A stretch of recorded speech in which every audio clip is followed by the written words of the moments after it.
안녕하세요, 플레인지의 주기표입니다.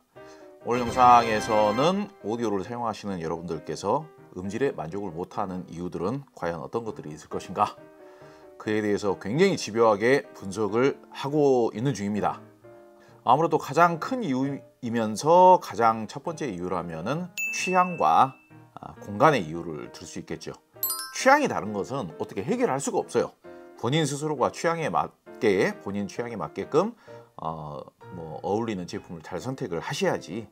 그리고 이제 공간의 영향, 다른 분야 같은 경우에는 공간의 영향을 받는 경우가 별로 없는데, 오디오에서 공간에 따른 음질 차이는 눈으로 확인이 안 되다 보니까 유독 그 공간에 따른 차이에 대해서 이해를 못 하시는 경우가 많은 것 같습니다. 취향과 공간에 대한 문제는 거의 영순이라고 볼 수 있겠죠. 어마어마한 이유라고 볼 수 있겠습니다. 굉장히 중요한 이유죠. 그런데 그 부분은 영순이라고 생각하고 앞으로도 꾸준히 이야기를 해야 될 주제라고 생각하고요. 그 다음 요인은 과연 어떤 게 있을까요? 오늘은 저는 그 다음 요인으로는 앰프의 차이, 많은 분들께서 좋은 스피커를 사용하고자 하는 열망이 굉장히 크죠. 그래서 하이엔드급 스피커를 처음부터 구매하시는 분들도 많이 계시고요. 본인이 원하시는 스타일의 스피커를 선택을 하시면서 거기에 비용 투자를 많이 하시는 분들이 많이 계세요, 요즘은. 그런데 제가 생각하기에는 스피커 자체는 좋은 스피커를 잘 선택을 하시고 투자를 많이 하시는데, 그거에 비해서 앰프에 투자하시는 비율이 너무 부족하다. 이 앰프를 너무 저렴하게 매칭을 하는 거에 대해서, 앰프를 너무 약하게 매칭하는 거에 대한 우려스러움에 대해서 좀 표현을 하고자 합니다.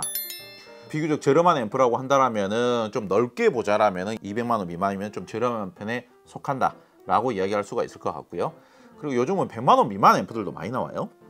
그리고 200만 원 미만의 거의 대부분의 앰프들은요, 트로이달 트랜스의 용량이 한 약 200V 정도인 경우가 대부분입니다. 그런데 AV 클래스 방식의 앰프가 트랜스의 용량이 200V나 그 미만인 경우에는 사실 그 앰프가 무슨 깊이감이 있다라거나 구동력이 뛰어나다라거나 강력한 느낌이 있다라거나 하는 것은 어느 정도 포기를 하는 게 맞죠. 그리고 출력이 낮은 D클래스 방식의 앰프의 경우에는 거기에서 뭔가 음악성을 기대하기는 좀 어렵죠. 물론 요즘 저렴한 앰프들 중에 미니 앰프들 위주로 많이 나오고 있죠. 그리고 이제 올인원 앰프, 제가 굳이 이름을 대지 않더라도 가장 대표적인 브랜드가 있습니다. 그 제품 참 좋아요. 다만 절대적인 성능, 절대 성능 자체는 어마어마하게 뛰어날 수는 없기 때문에 스피커를 매칭함에 있어서 어느 정도의 타협이 필요하죠. 그래서 구동이 쉬운 스피커를 매칭을 하라는 거예요. 제가 소리가 쉽게 나오는 스피커를 선택하시라 이런 표현도 쓰지 않습니까? 밀도감이 좋으면서도 진중한 성향이다. 아니면 무슨 좀 약간 어두운 성향이 있다, 강력한 성향이다, 이런 성향들이 대부분 구동이 어려워요. 그리고 스피커가 좀 무거워야 되거나 스피커가 좀 커야 되거나, 그리고 통제하기가 쉽지 않은, 소리가 쉽게 나오기 어려운 특성들이에요. 그래서 내가 애초에 앰프에 투자를 많이 할 게 아닌데, 앰프 자체는 굉장히 심플하게 사용을 할 건데, 그런 스피커를 딱 선택하는 순간 아무리 그 스피커가 좋은 스피커라고 하더라도 음질이 향상이 되는 게 아니라 오히려 거꾸로 추락을 하게 되는 것을 경험하시게 되는 겁니다. 근데 소출력 진공관 앰프들이 있어요. 출력이 12W, 잘해봤자 한 30W 이러지 않습니까? 강력함이라는 특성은 좀 떨어지죠. 특히 저렴한 가격대의 진공관 앰프는.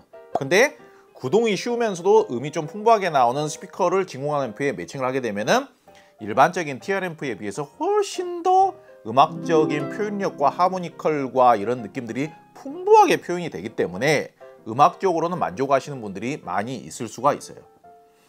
JBL 4312 모르시는 분 없으시죠? JBL 4312를 어떻게 매칭을 해야 되는가, 이렇게 매칭해도 저희 집에서 괜찮겠습니까? 이런 질문 하시는 분들이 상당히 많으시거든요.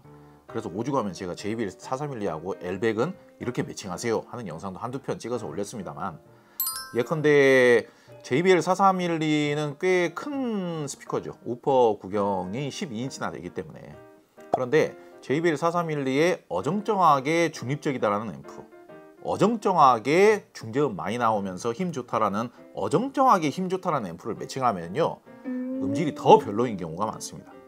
오히려 소출력 D클래스 미니 앰프를 매칭을 하면 힘이 빠지죠. 원래가 JBL 4312가 가지고 있는 에너지보다 좀 덜 나오죠. 그러므로 해서 오히려 소리가 좀 깔끔 단정해지고 정갈해지는 경우도 있어요. 전체적인 에너지감과 전체적인 깊이감은 빠지지만 오히려 취향에 따라서는 그 에너지감과 깊이감과 중저음의 양감과 중저음의 무게감이 빠지면서 산뜻 발랄해진 사운드를 더 좋아하시게 되는 경우들도 꽤 있습니다.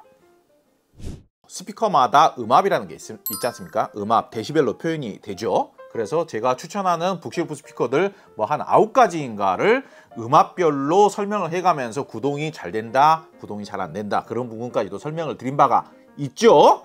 그리고 나서 제가 강조드린 부분이 뭡니까? 86dB부터는 좀 피하자, 매칭을. 제가 그렇게 설명을 드렸지 않습니까?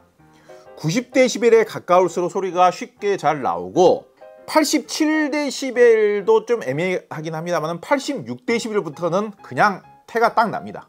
차이점이 딱 느껴져요. 그런데 유명 북실프 스피커들의 경우에는 85dB이나 84dB인 스피커들도 종종 있습니다. 그런데 종종 그런 스피커하고 매칭이 어떻겠냐라고 여쭤보시는 분들이 계세요. 그래서 제가 정답을 딱 내려드리잖아요. 자신 없으면, 본인 스스로가 잘 모르시면 86dB 이하는 그냥 포기하시라니까요. 앰프가 약하기 때문에 스피커만큼은 좀 강력한 성향으로 매칭을 하자, 스피커만큼은 고성능으로 매칭을 하자 해가지고 정말 고가이면서도 구동하기가 어려운 스피커를 매칭하는 순간 제가 방금 말씀드린 것보다도 훨씬 더 악조건의 상황이 되어서 음질이 더 나빠져 버릴 수 있는 확률이 높아지게 된다는 이야기입니다. 자, 흥분을 가라앉히고 정리를 해보도록 하겠습니다. 오늘 영상에서 제가 뭐 저렴한 가격대 앰프들이 무조건 나쁘다, 그런 그레이드의 앰프를 사용하시면 안 된다, 그런 가격대의 앰프를 사용하시는 분들을 뭐 조롱하거나 뭐 돌려 까거나 하기 위한 영상이 아니죠. 나쁘다라는 이야기가 아니라 가격 대비 맞게끔 평가를 해야 되고 가격 대비 맞게끔 활용을 하셔야 된다. 나쁘다라는 게 아니라 너무 큰 기대를 하면 실망을 하시게 될 확률이 높다, 그 말씀을 드리려는 거죠. 그리고 고성능 스피커일수록 그 스피커에서 고성능의 성능을 만끽하기 위해서는, 진정한 고급 하이파이 오디오 제품으로서의 가치를 느끼기 위해서는 필수적으로 공간 세팅과 스피커 배치, 그리고 그 스피커를 원활하게 구동시킬 수 있는 앰프 매칭이 꼭 필요합니다. 아무리 앰프가 좋다고 하더라도, 아무리 50만원짜리 앰프가 좋다고 하더라도, 아무리 150만원짜리 앰프가 좋다고 하더라도, 아무리 300만원짜리 앰프가 좋다고 하더라도 가격 대비 추천을 하는 거예요. 예컨대 성능으로만 봤을 때 이 앰프가 예컨대 가격이 150만원짜리 제품인데 이 제품의 오디오적인 성능 자체는 한 2배에서 3배 더 비싼 제품들과 비교를 해도 괜찮을 정도입니다.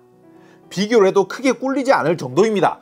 그런 제품의 경우에는 또 그런 멘트를 써서 평가를 합니다. 그런데 굳이 그런 멘트를 사용하지 않은 제품들의 경우에는 딱 그 제품에 정해져 있는 가격 대비로 평가하는 것이라고 말씀을 안 드려도, 이렇게 강조를 안 드려도 당연히 그럴 것이다 라고 생각을 해주시면 되는 겁니다. 다시 한번 강조를 드립니다만은 저렴한 가격대의 앰프라고 해서 다 나쁘다라는 것은 아니고 구동이 쉬운 스피커를 사용하시라는 점, 구동이 쉬운 스피커, 그리고 음색 매칭을 잘해서 사용하시라는 점, 그 점을 강조를 드리면서 오늘 영상을 마치도록 하겠습니다.